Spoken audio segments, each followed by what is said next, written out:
State on the platform of the PDP? Thank you. I want to be governor of Ekiti State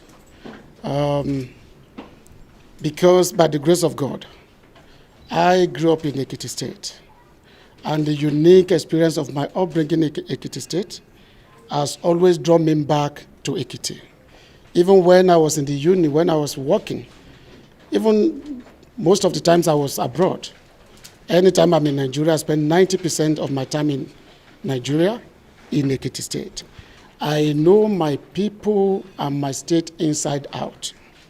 I know what the challenges are, the developmental challenges, the value system in Ekiti that has been eroded over the years as a result of inconsistencies and instability in the nature of government that we have had since 1999.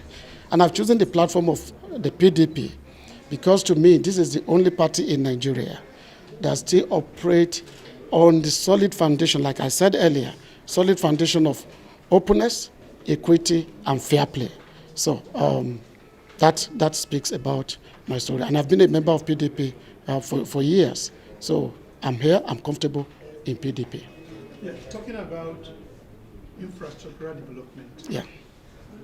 Where do you want to concentrate if given the opportunity? Thank you. Infrastructural development is one of the 5 pillars of our development agenda. It will interest you to know that when I went to the UK in 2005 for postgraduate studies in public policy and management, my dissertation focused mainly on private sector participation in infrastructure development. This is an area of interest to me. I've made presentations even at global level.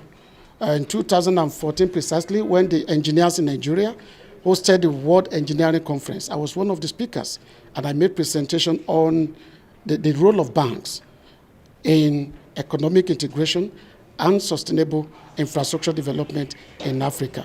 And my last career before jumping into this job is as a consultant in the area of infrastructure. So I understand the need for infrastructure. You can't talk of development without infrastructural services.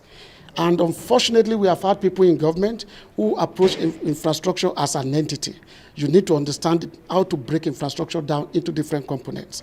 In understanding this and understanding the financial aspect, infrastructure can be divided into both economic and social. And after dividing that, you divide them into soft and hard. Depending on which infrastructure you are looking at and the quadrant where you find it, it determines the kind of financial services, financial requests you can look out there. So for us in Ekiti, we are strategically located. Some of my people left Ekiti yesterday to come to Abuja. They spent 12 hours from Ekiti down to Abuja. And I remember in my days in Abuja as regional manager, it used to take me just 3.5 hours to drive from Abuja to Ekiti. 12 hours was the case yesterday. Why? The roads are bad. Without transportation infrastructure, it is difficult for you to discuss trade. It is difficult for you to discuss mobility of labor. It is difficult for you to talk of well-being of our people. So road infrastructure and every other form of transport infrastructure is very key. Next to that, I will be looking at healthcare services. Healthcare services, as they say, health is wealth. If we look after our people and they are well and they are healthy, there are a lot of people out there who could do better than they are doing today if their health is good. And we also need to understand the definition of health. We need to check what the WHO call health. A lot of time we feel that the presence of disease is what we call a health issue. It goes more than that. Most Nigerians today are suffering a lot of health issues, mental issues that are affecting them emotionally. So whatever it is that is making people incapable of functioning the way they should have functioned comes under health. We'll be looking at that in Ekiti. We look at education. We are known for education. Ekiti can be the tourism center in Nigeria. Good enough, we have Babaola, who has started demonstrating what is possible. I was with him a few months ago, and I said, Baba, you remember that old man in the US, Lord Stafford? He started that university like a joke. And to the glory of God, what happened in California, what is happening in Silicon Valley today is as a result of the thinking of one man. Baba Afe has started that in Ekiti. All it needs is a government that understands the role they are meant to play when you have private sector putting their money into such areas. So, power, for example, you can't talk of industrialization without power. And I can assure you I've started talking. Luckily, I have a colleague, a senior colleague, a boss who was in GT Bank. Today is the one running the biggest energy solution organization in Nigeria today. We've started talking, and by the grace of God, is more than ready to follow me to Ekiti and power Ekiti if we're able to form the next government. So there are a lot of this. When you look at my brochure here, you see the insight into this. And by the grace of God, when I get the ticket of our party, we are unveiling our development agenda called The Hedge. It's under 5 teams of development. Thank you. You say that, just one more from my side. You say that the value system in Ekiti State has been eroded. Yeah. What do you actually mean by that? Before now, I remember one of the stories we used to hear when we were growing up. A man went to Ibadan from Ekiti. He went to buy a bicycle. And because he's an Ekiti man, the seller asked him, "Do you have the money?" He said, "No." He wanted to be paying bit by bit. And the seller told him, "You are an Ekiti man, take the bicycle. Whenever you have the money, bring it back." What does that imply? Integrity. Ekiti people are known for their integrity. Ekiti people are known for hard work. They are known for resilience. They are known for humility. Ekiti people, anywhere you find them around the world, of course some people will say they are stubborn, but what is stubbornness? Ekiti people, when they have a belief, when there is an agreement, except you break it, an Ekiti man will not break an agreement with you. So these are things we are known for. But unfortunately, today, what we have are mere resemblance of those strong values. Sir, thank you. What is your concern over the government in the Southwest, considering the fact that Makinde, the governor, is the only governor in the Southwest? Yeah. What's the concern? What is the concern about having dictatorship? Oh, I disagree with that. We went through an electoral process that produced Engineer Seyi Makinde.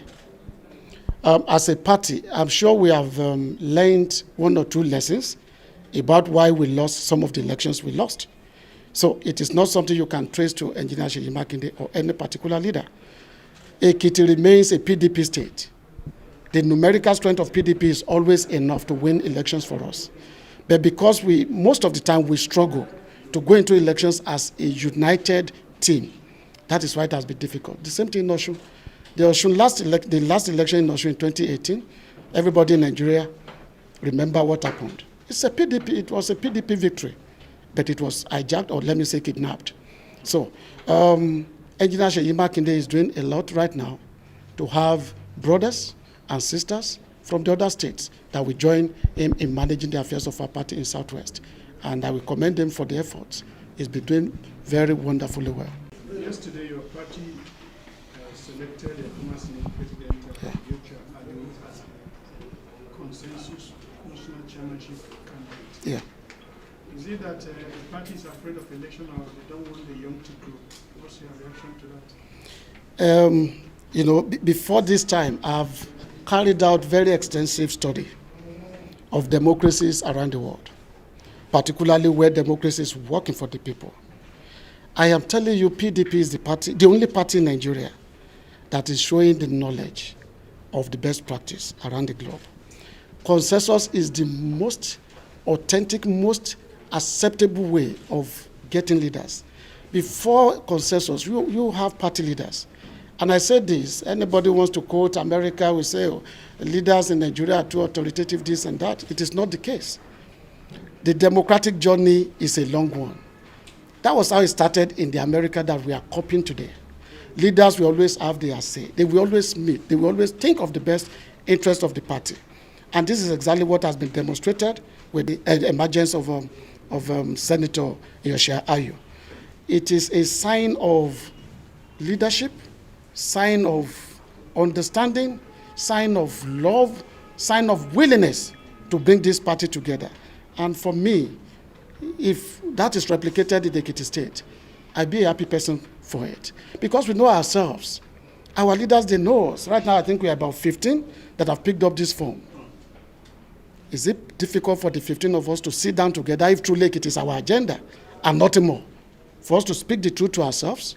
We know the antecedent of everyone. If we don't even know your antecedents, show us your agenda. What is your plan for Ekiti?